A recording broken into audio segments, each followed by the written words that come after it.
that despite the significant injury and apparent permanent damage caused to his body, the Big Show has not ruled out wrestling again. I'm not gonna cap, you should probably rule out wrestling just to avoid you hurting yourself. I know you just got your knee fixed, rule it out. Respectfully. What up, it's Maj back here to another video. Today we're about to be reacting to a video by Pilana.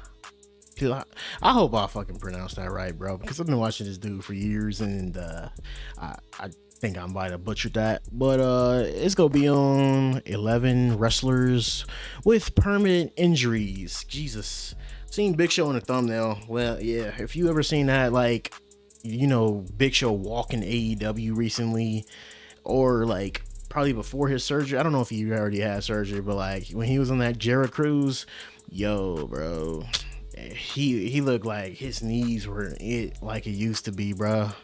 But like that's what we kind of get from like bigger kind of you know, people, especially the Great Khali. The Great Khali, I seen him on Facebook Reels, or in Reels, I think, and he was kind of walking like, you know, a little, you know, wobbled.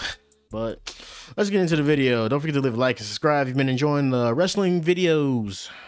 These are wrestlers with permanent injuries. Number 11, the Great Khali. When WWE signed the 7-foot-tall Great Khali in early 2006, they had high hopes. Khali made a name for himself in Japan, and despite his imposing size, Khali was able to move with grace in the WWE. Hope that this would lead to Khali fitting in with the Ruthless Aggression era roster. Unfortunately, around the time I have never seen this nigga Great Khali move like that in my life.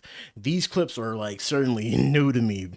This is like the first time I ever seen bro move like this. I just never seen bro's Japan career. So hey, I might have to take a look at those clips again. That Khali arrived in WWE, he also suffered an injury to his knee that would change the way that he wrestled. Damn. Khali went from agile and athletic to borderline immobile. The Great Khali that could ascend over the ropes with ease was no more, and the WWE had to greatly change how Khali's matches were booked. This knee injury, as well as the mobility issues, never seemed to improve as Khali got older, and this was highly detrimental to his overall WWE run, with a lot of his in-ring work suffering as a result. Number 10, Kevin Nash. Damn. WWE Hall of Famer Kevin Nash is a name that has suffered from a plethora of injuries during his career. Nash had a lot of documented issues with his knees, and these issues continued into his retirement. According to the man himself, oof, we know the infamous when he just I forgot what he tore his quad. Yeah, he tore his quad, and yeah, that has a lot to do with your leg, and that shit really fucking hurts. On Twitter, he was forced to retire due to being basically crippled. Nash stated that the doctors tried to get his hips to realign, and naturally, this was extremely painful, and he can't walk the same ever since. Number 9, Damn. Kofi Kingston. Kofi is one of the most tenured names on the WWE roster, and for the most part, he avoided any serious injuries during his time as a full-time WWE wrestler. With that being said, Kofi has a deformity on his chest known as sunken chest. This can often occur when wrestlers are hit with stiff chops and strikes on the chest region, and according to Kingston on the official New Day podcast, it was a match with the Big Show that would change everything. Really? I debuted in 2008, and you'll remember I had a real... I thought this was a joke. You know, they used to always like joke around, you know, with Kofi kind of like, you know, having that match at the Big Show, and I didn't know this was the cause of it.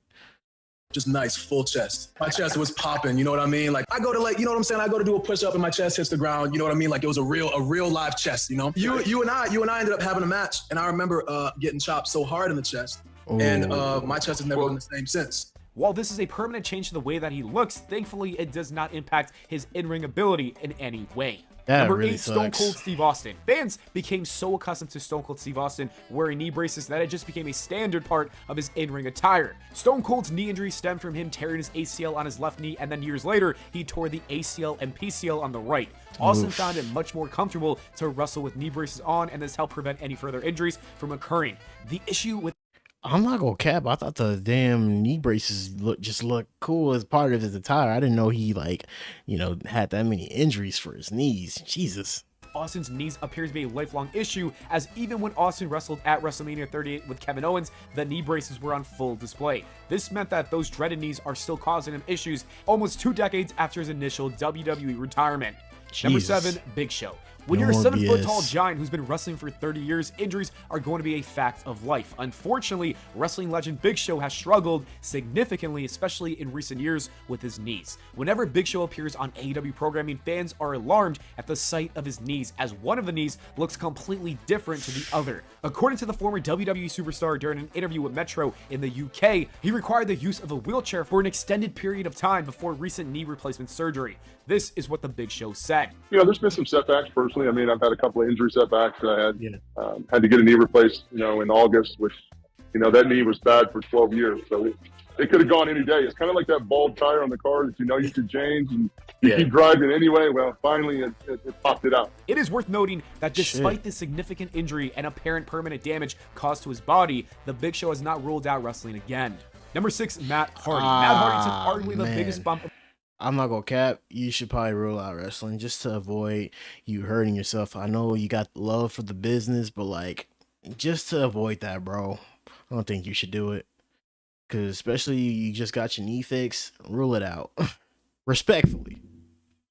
His career at Unforgiven in 2005, he would climb the top of the steel cage and jump off of it onto Edge with a leg drop, and while it was visually impressive, this spot would forever change Jeff Hardy's life. The injury from the spot was so severe that Hardy's back and pelvis began to literally fuse together, and that explains why Hardy's in-ring work was not that great afterwards, especially over the last 2 decades, and it's also why he's unable to perform certain moves. Spots such as a leg drop off the cage are always risky, which is why they're called high-risk spots. Number 5, Hulk Hogan. Speaking of, I wish he never did that, and I really do not like kind of advise wrestlers to just do that, bro. I know my opinion kind of doesn't like really mean nothing to wrestlers sometimes, but like it's good advice. It's good advice. I'm pretty sure nobody wants to be doing that, especially like a leg drop. Leg drops are just kind of weird to do, and especially because Hulk Hogan kind of reminded people that, you know, after so many years of leg drops on your back, that hurts.